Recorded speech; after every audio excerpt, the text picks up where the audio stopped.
Before the sun touches the towers, you are already awake. The corridor stretches long and gray ahead of you, stone worn smooth by centuries of feet that were never yours. A servant passes with a candle and does not look up.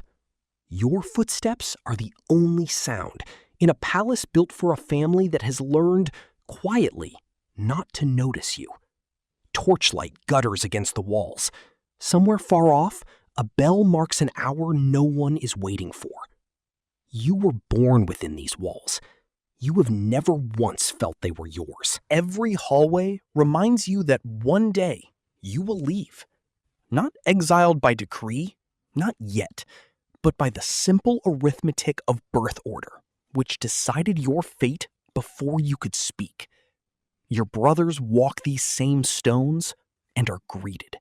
You are watched. There is a difference, and by the time you are old enough to name it, you already understand it in your bones. The chamber is warm with candlelight and thick with the smell of beeswax and rose water.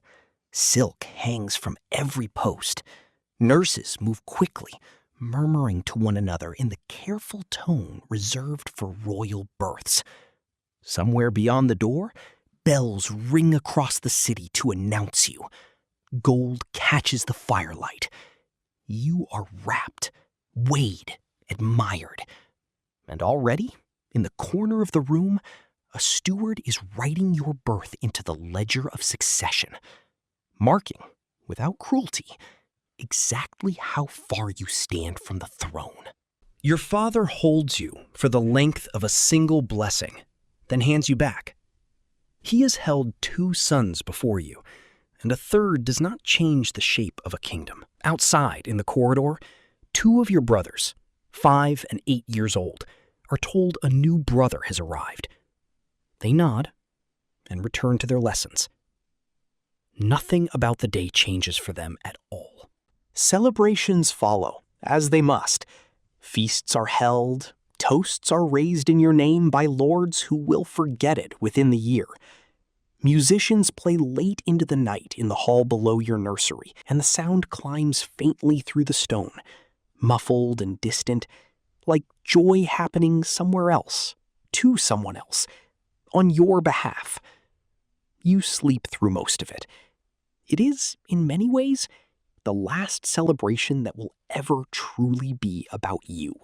Your older brothers already exist, and existence is the first advantage in a kingdom that inherits by order of birth. By 5, you have never worn a plain garment. Velvet and fur trim your collars. Your meals arrive on silver, prepared by cooks who have never spoken your name. You were given a room with a fireplace that never goes cold, and a bed with linens changed daily. Private tutors arrive before you are old enough to understand why. You learn your letters on fine parchment, while other children in the city cannot read at all. You are given a pony, then a horse, then a hawk.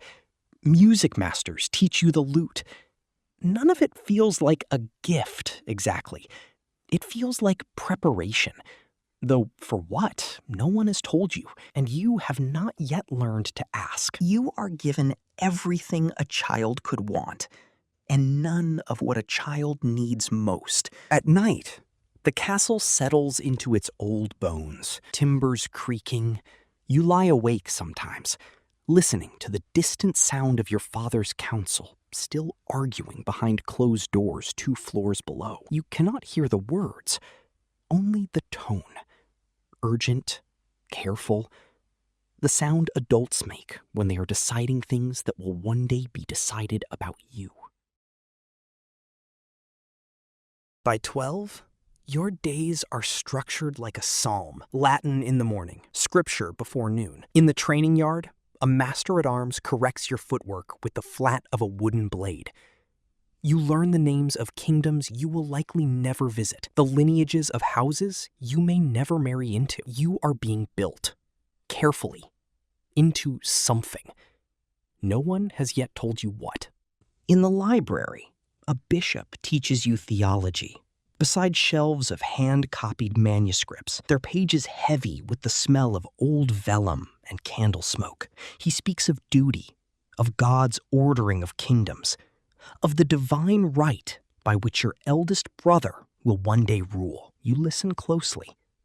It is the clearest anyone has ever been about where you stand, which is to say, beside the throne, never on it. You study diplomacy, how to greet a foreign envoy, how to phrase a letter that offers nothing while seeming to offer everything. You are taught the customs of courts you may never enter, the languages of alliances that may never be yours to make. Your tutors are thorough. They prepare you completely for a future role that has never once been named. Sometimes late in your lessons, you catch your tutor pausing, a flicker of hesitation before he answers a question about succession, about the order of your brothers, about what becomes of a third son when the throne can only hold one man. He always finds a careful answer. You always notice the pause. Your brothers have grown into their roles, the way a tree grows into its shape, the eldest sharpened by the weight of the crown he already half wears, the second hardened by the lands he now governs in his father's name. You remain the youngest, and lately, you notice, the quietest room to enter. Conversations do not stop when you arrive. They simply change their shape. Servants stop talking when you enter rooms now, not from disrespect, from caution. Word has begun to move through the palace, the way smoke moves through a hall with no chimney, impossible to trace to a single source. You are not certain what is being said, only that it concerns you and that no one intends to say it to your face. A letter you wrote to a cousin abroad, nothing more than a greeting, a few pleasantries, never arrives. When you ask the messenger, he assures you it was sent. When you ask again weeks later, he is no longer in the king's service. You begin to understand that somewhere between your hand and its destination, your words are being read by people who were never meant to read them. You begin listening at doors you once walked past without a thought. You begin noticing which lords bow to you a fraction too slowly, which smiles hold a fraction too long. None of it is proof of anything, but you are learning, the way every youngest son before you has learned, that suspicion in a royal house rarely needs proof. It only needs a throne worth protecting. Your father's council meets more often now, and always about the same quiet fear, that a kingdom with 3 sons has 3 claims, and 3 claims, in the wrong hands, become a war. Marriage proposals arrive from foreign courts, some naming you specifically, each one a thread that could bind you to a house with ambitions of its own.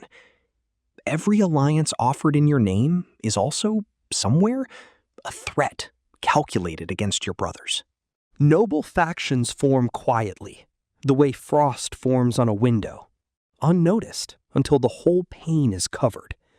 Some lords favor your eldest brother. Some quietly, carefully, begin to favor you, not from loyalty, but from opportunity, seeing in a discontented third son a possible lever against a king they no longer wish to serve. A foreign envoy visits the court, offering pleasant words and sharper intentions beneath them. He speaks to your father of peace. He speaks to you, privately, of possibility. You say little. You have learned by now that every kind word inside these walls carries a second meaning. You begin to understand the true shape of your position. You are not powerless. A name like yours is never powerless. But you are dangerous in a very specific way. It begins with a rumor no one can trace. A servant recalls a conversation that never happened. A lord recalls a letter that was never written. By the time it reaches your father, it has become something else entirely. A plot, a conspiracy, a plan to seize what was never offered to you. You are summoned before the council, not to explain yourself, but to be told what has already been decided. Your brothers say nothing in your defense. Perhaps they believe the rumor. Perhaps they simply see in your silence an opportunity too convenient to challenge. Either way, the effect is the same. The room that once merely excluded you now actively decides, in careful procedural language, what will be done with you. You are asked to speak. You do, calmly, carefully, telling a truth you already know will not matter. The council listens with the polite patience of men who have already written their conclusion. When you finish, no one responds. The silence that follows is the answer you were never given directly. There is no trial. There is no execution, no dramatic sentence read aloud before the court. Only a quiet decision, delivered privately, in the careful language of concern for your health, your safety, your need for rest away from the pressures of the capital. You are to leave for a fortress in the north, a modest household, a small staff. No one calls it exile. Everyone understands that it is. You are permitted to say goodbye to no one in particular, because no one in particular expects it. Your mother is long past the point of protest. Your brothers are elsewhere, occupied with matters that no longer include you. You walk to the courtyard alone, past servants who bow a little lower than they used to, as though distance has already begun to soften what you once were to them. The road north is long, and the palace disappears behind you slowly, tower by tower, until even its shape is lost in the gray distance. You do not look back a second time. There is little point in mourning a home that was never fully yours to begin with, only borrowed for the years it took the kingdom to decide what to do with a son it never quite needed. The fortress waits at the edge of a gray moor, smaller than any home you have known. Its halls plain, its fires modest. A handful of servants greet you without ceremony. There will be no council here, no court, no rumor to survive. Only quiet and time, and the long, unremarkable business of being forgotten by degree. The years pass quietly here. You read, you walk the moor at dusk. Occasionally, a letter arrives from the capital, thinner each time, carrying less news than the last. Your father dies in his bed, and your eldest brother is crowned in a ceremony you are not invited to attend. You learn of it 3 weeks late, from a traveling merchant, in the same tone he might use to report the weather. History remembers kings. It remembers the wars they fought, the treaties they signed, the heirs who carried their names forward through the centuries. It remembers, sometimes, the second sons too, the ones given lands, titles, battles of their own to win or lose. It rarely remembers men like you, not because your life was without meaning, but because history is written by those who inherit thrones, and you were only ever asked to inherit their absence. You grow old at the edge of the kingdom, in rooms far smaller than the ones you were born into. There is a strange peace in it, in the end. The quiet of a life finally free of calculation, of whispered suspicion, of rooms that fell silent when you entered them. You were never given a crown. Perhaps, by the last years of your life, you no longer wanted one. Somewhere, still, the palace corridors echo before sunrise. Another youngest son walks them now, footsteps swallowed by the same old stone, greeted by no one, understood by everyone before he understands it himself. Kingdoms remember their kings. They rarely remember the sons who were never meant to be one. And yet, quietly, without ceremony, their lives were lived all the same.